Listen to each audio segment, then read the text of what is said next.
wondered what God was maybe up to. Well, the brothers didn't like him. It says they hated him 3 different times in the scripture. Well, dad does something probably not wise. He sends Joseph to check on his older brothers, all right? Not a good idea. So his older brothers see him coming to check on him, and they are out there shepherding the flock, and they said, hey, we could just tell Dad that a wild animal ate our little brother, and we could just get rid of him right now. And so they conspired against Joseph. They didn't want to kill him, so they threw him in a pit and decided what they were going to do with him. And they decided that the best thing to do with him would be to sell him into slavery.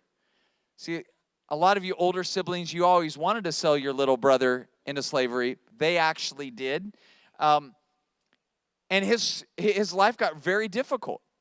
He went from this pit, then he went into Potiphar's house. And Potiphar's house was a wealthy guy, and Joseph was getting favor with Potiphar, and he became the chief servant of the house.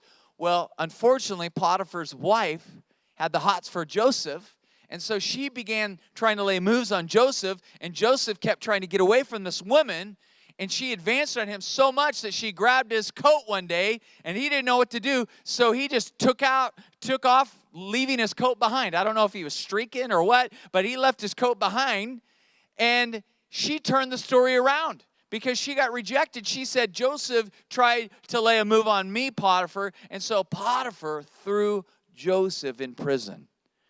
So he was in a pit, he was in prison, and he was there for a long time until God gave him an interpretation of a dream that got him out of jail, got him out of prison, and he was placed in the palace. He actually became the second in command in Egypt. He became like the governor over all of the land. And there was a famine that had moved into the land, and God had given Joseph a premonition about the famine. And so Joseph was putting supplies away. And he had this whole big surplus of supplies so that everybody in the region, including Canaan, where his brothers were living, knew that Egypt had the surplus. And so one day, many years later, Jacob tells his other sons, hey, look, you have to go to Egypt. We have to have some help. I heard they have some extra supplies there. Maybe they will be gracious to us and give us some of their surplus. And so Joseph's brothers come to Egypt.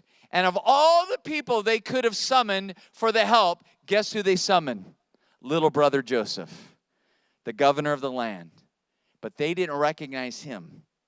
He'd gotten older. But Joseph could never forget a face. And he knew exactly who his brothers were. Now, this would have been a perfect time for revenge.